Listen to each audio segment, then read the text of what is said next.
Bienvenue dans notre univers de frissons et d'angoisse. Aujourd'hui, nous vous emmenons dans des histoires où le camping, normalement synonyme de détente et de nature, se transforme en cauchemar. Imaginez-vous à la belle étoile, entouré par la forêt.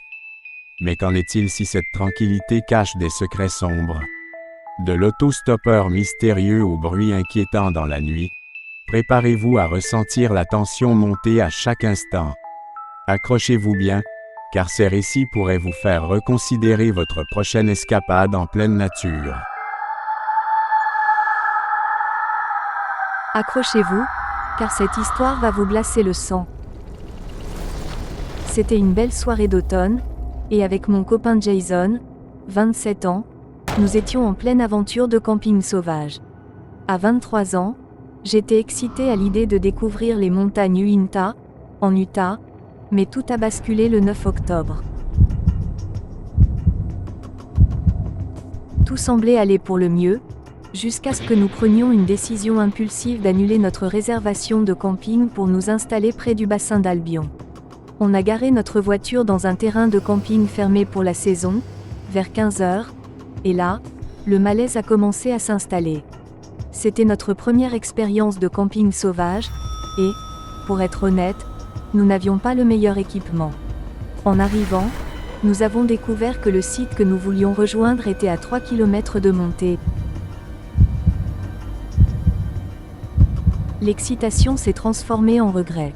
On avait abandonné un camping confortable à Nephi pour ça, avec un déjeuner dans le ventre. Nous avons finalement décidé de partir. Alors que nous grimpions, chaque pas devenait un combat. À mesure que nous montions, une peur sourde s'insinuait en nous. Pourquoi étions-nous là, au lieu de profiter d'un bon lit d'hôtel?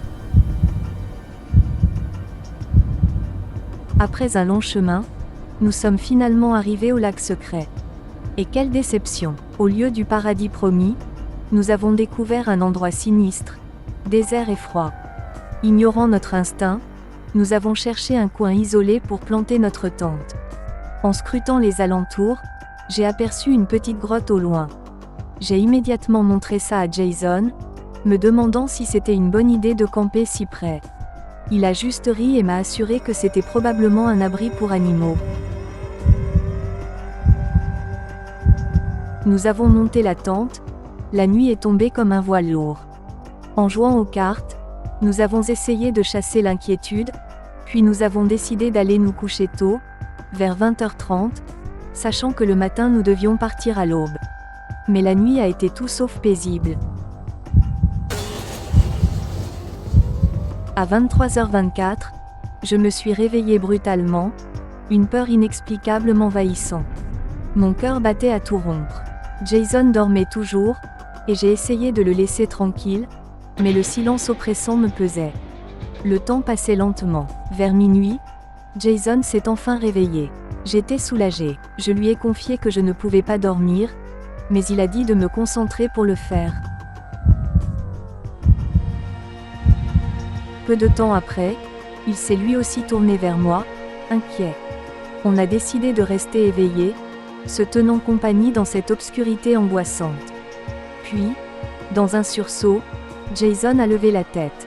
Mon cœur s'est arrêté. « Écoute », a-t-il murmuré. Et là, comme un coup de tonnerre, nous avons entendu le bruit distinct de gravier craquant sous des bottes.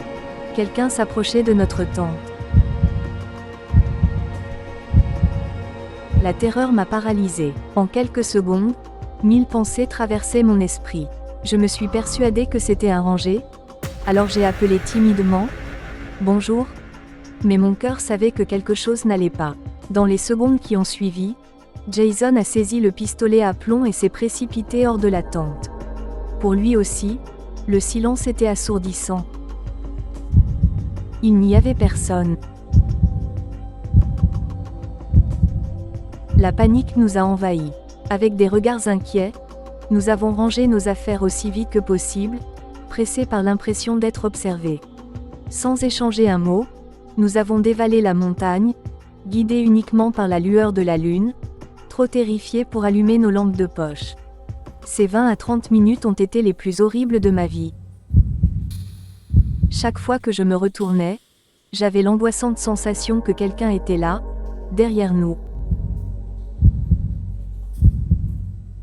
Une fois arrivés à notre voiture, nous avons verrouillé les portes, puis avons pris la route pour quitter cet endroit maudit.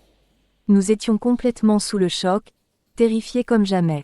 En ville, vers 3h30, nous nous sommes arrêtés sur le parking bien éclairé d'un supermarché pour dormir. Depuis cette nuit-là, nous avons parlé maintes fois de ce qui s'est passé, et nous sommes hantés par le son de ces pas qui résonnent encore dans nos esprits.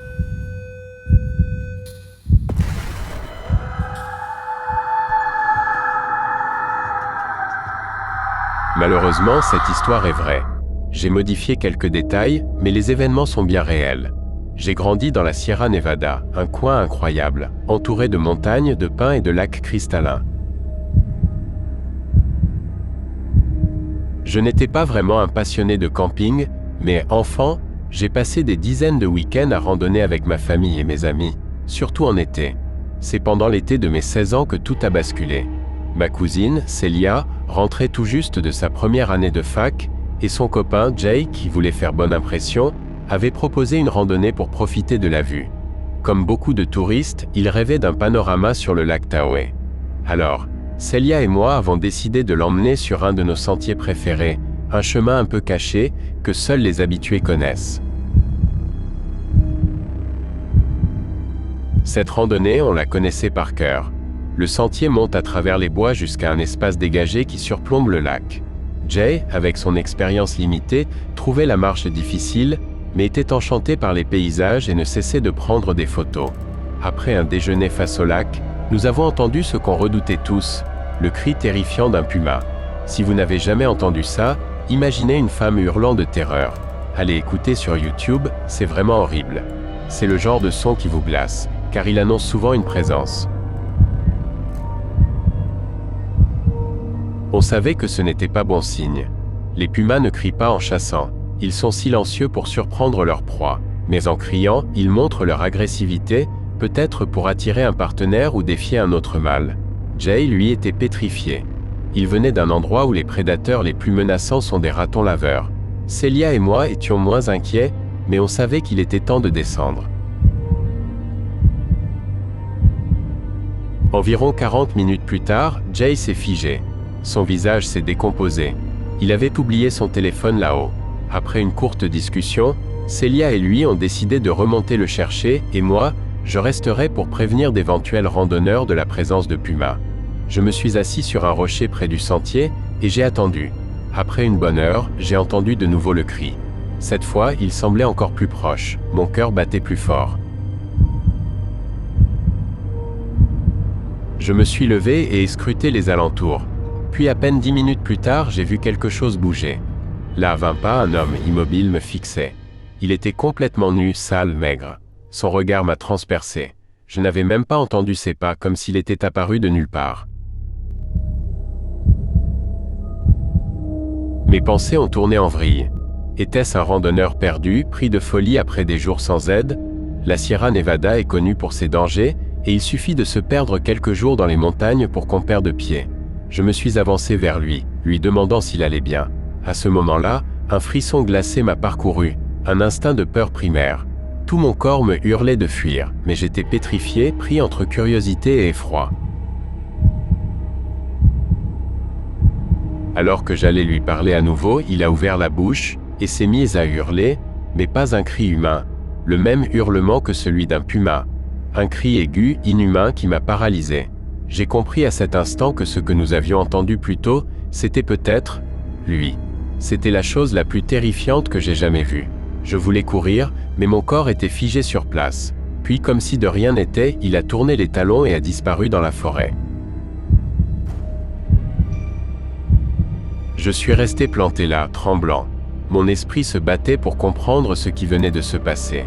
Quand Célia et Jay sont finalement revenus, je leur ai raconté en détail ce que j'avais vu. Ils n'avaient rien entendu ni vu sur leur chemin, mais leurs visages ont blêmi quand j'ai terminé mon récit. Nous avons décidé d'appeler les gardes forestiers dès que possible.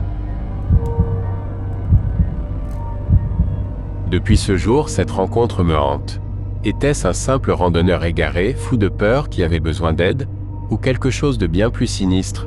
Célia est persuadée qu'il s'agissait d'un skinwalker, une créature capable de mimer le cri des animaux qui nous observaient tapis dans l'ombre.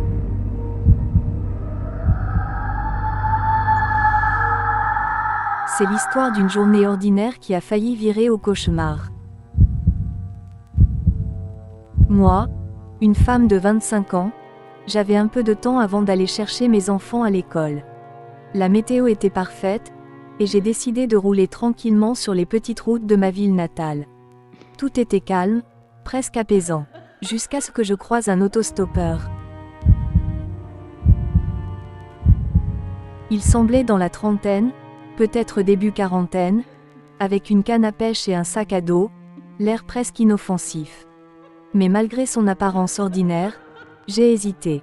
Je suis une femme seule et, même dans une ville tranquille, on connaît tous ces histoires d'autostoppeurs qui tournent mal. Alors, je l'ai laissé là et j'ai continué mon chemin. Mais au fur et à mesure que je roulais, une petite voix dans ma tête ne me lâchait pas. Et si c'était toi, là, sur le bord de la route? Tu aimerais qu'on te laisse là? Mélanger cela avec cette idée idiote de développement personnel qui me poussait à affronter mes peurs, et voilà, j'ai décidé, si, en revenant, il était toujours là, alors je m'arrêterais. 10 minutes plus tard, je repasse, et il est toujours là. Le cœur un peu serré, je m'arrête pour le faire monter. Je ne pouvais plus fuir après m'être arrêté, ça aurait été trop bizarre. Alors il monte. À peine entré, l'odeur me frappe comme une claque. Le type empestait l'alcool et les cigarettes, mais le pire, c'était son regard, celui d'un prédateur affamé qui voit une proie. Mon estomac s'est noué. Il m'a demandé si je pouvais lui donner une cigarette. Mes mains tremblaient tellement que j'ai failli briser la cigarette avant de réussir à la sortir du paquet. Je savais que j'avais fait une grosse erreur. Lui s'appelle Wayne. Il m'explique qu'il a perdu son permis pour conduite en état d'ivresse, qu'il vit dans une cabane un peu plus loin avec un vieil homme. En écoutant, j'essayais de rester calme, tout en échafaudant des plans d'évasion. Wayne, lui, ne semblait pas avoir de limite. Il a commencé à me convaincre de rester, de revenir boire avec lui plus tard. Dans ma tête, ça criait non. J'étais à deux doigts de céder à la panique. Je l'ai finalement déposé dans une cabane, perdu dans un coin sombre, entouré de carcasses de voitures rouillées. Il insistait pour que je vienne avec lui, me lançant des invitations de plus en plus étranges. J'ai simplement refusé, les yeux fixés sur le chemin pour repartir le plus vite possible. En roulant enfin loin de lui, j'ai senti une vague de soulagement et me suis dit, bon, au moins, j'ai osé faire un truc qui me faisait peur. Quelques jours passent. Lundi, je discute avec mon professeur, qui m'annonce qu'il y a eu un meurtre sur la même route où j'avais déposé Wayne. Il me demande si je connais quelqu'un dans le coin. Un frisson me parcourt. Je réponds que j'ai effectivement déposé un autostoppeur là-bas, un certain Wayne. À peine 15 minutes plus tard, je tombe sur une photo de Wayne, qui circule sur Facebook. Il vient d'être arrêté pour meurtre. Les détails sont sordides. Il aurait poignardé un homme dans les poumons, dans cette même cabane où je l'avais déposé, laissant sa victime se vider de son sang. Et ce vieil homme avec qui il disait vivre, il n'a jamais existé. Depuis, je me promets de ne plus jamais, au grand jamais, faire monter un inconnu dans ma voiture.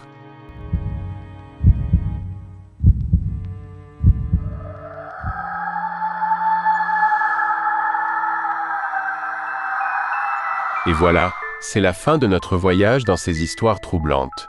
Merci infiniment d'avoir été avec nous et d'avoir partagé ces moments d'angoisse et de frissons. Si ces récits vous ont captivé, n'oubliez pas de vous abonner à la chaîne pour ne rien manquer de nos prochaines vidéos. Votre soutien compte énormément et nous permet de continuer à vous apporter des histoires palpitantes comme celle-ci. Laissez un commentaire ci-dessous pour nous dire laquelle de ces histoires vous a le plus marqué et partagez cette vidéo avec vos amis amateurs de frissons. À très bientôt pour de nouvelles aventures, et n'oubliez pas, la nuit peut parfois cacher des secrets.